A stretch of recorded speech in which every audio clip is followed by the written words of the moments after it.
Hello everyone, it's The Graft here live on CBBC and this is Newsround. Coming up in the next few minutes, we find out the effects wildfires are having on big cities in the US, and we hear how Jewish New Year will be a bit different this year.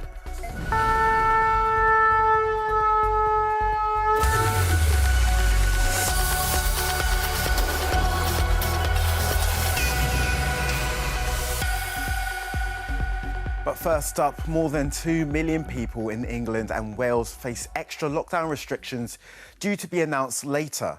New rules in the north-east of England are expected to mean schools will stay open, but you won't be able to meet up with people from different families and households.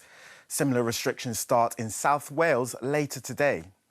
Now, due to coronavirus, some schools in the UK have closed completely, and whole year groups or classes have been told to self-isolate for 2 weeks, less than a month into the new term. One of the main ways of tracking coronavirus is by testing, but the government are being criticised because many people are finding it really hard to get tests and can't come back to school or work until they do. We asked if any of you have been affected by this. Are We Believers says, I've waited 6 months to go back to school now. I'm waiting 6 days to do this test. I feel like I'm missing school for nothing.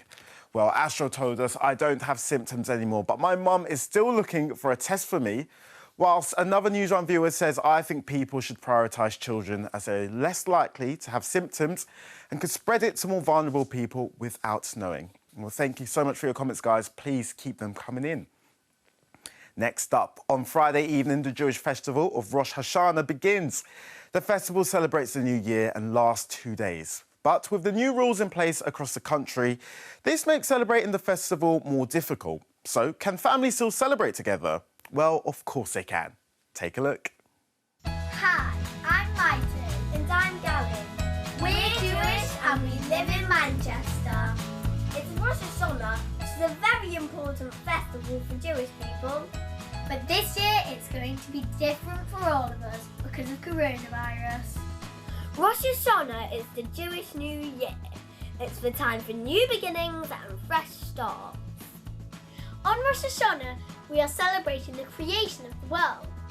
We think about how we have spent the past year and we ask for forgiveness for what we may have done wrong. We eat a special bread called challah. Challah is normally plastic, but on Rosh Hashanah, it is round to represent the circle of life.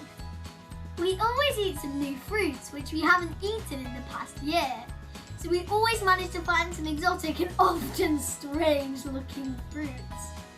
Another symbolic fruit we eat is the pomegranate. It is said that it has 613 seeds in it. That is the same amount as commandments there are in the Torah, which is the Jewish scroll. I've never counted them though. Rosh Hashanah isn't just about eating delicious sweet foods though. We also go to the synagogue to hear the shofar being blown. The shofar is a ram's horn. But sadly, people under 12 can't go to our synagogue, so we will not be able to hear the shofar being blown.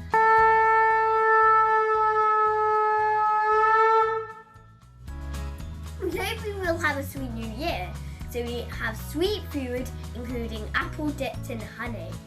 We know a song about that, and it is our family tradition to sing it before we dip.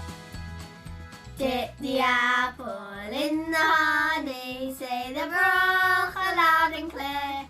Shana tova u'mentucha, have a happy and sweet new year. Yeah. Thanks for that, guys. Well, we've got loads more coming up, including the Ducks with a special eco-friendly mission, and we check out some pretty unusual toilets. To sport now, and some fans will be allowed back into English football grounds for matches taking place this weekend.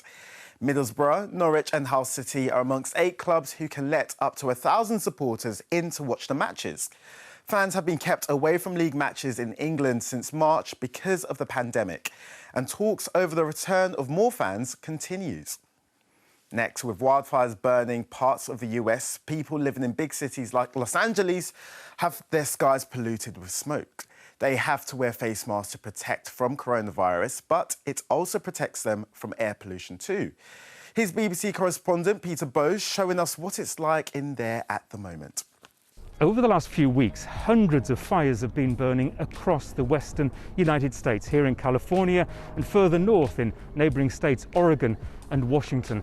And the net result is extremely bad air quality. There's this layer of smoke that's just hanging over the entire western United States. This is the city of Los Angeles, and you see how difficult it is to see. The Hollywood sign is just over there. You can only just see it in the distance. Here in LA, it's compulsory to wear face masks at the moment because of the coronavirus, but it's all the more important because of the bad air quality. Very difficult to get outside. You can't really exercise in the open air anymore. There's a glimmer of good news with the local weather forecast. It's going to get a little cooler in the next couple of weeks, and that should help the firefighters bring these fires under control. And for more stories about the environment, head over to the website where you can find out why celebs are calling for more protection for the Amazon rainforest. And while you're there, we want to hear from you on climate change. Which changes you think we could all make to protect our planet? Leave your vote and also leave a comment. Next, why have one duck when you can have thousands? No, literally 10,000 ducks. This is drone footage of ducks who were set loose on a rice farm in Thailand to help get rid of pests like snails and weeds. It's a win-win situation for the ducks and the rice farmers. The farmers get to use less harmful chemicals to get rid of pests in their crops, which is better for the environment. And the ducks, well, they get a good old massive feast. And finally, if you ever thought a trip to the toilet was a little bit boring, then you better think again.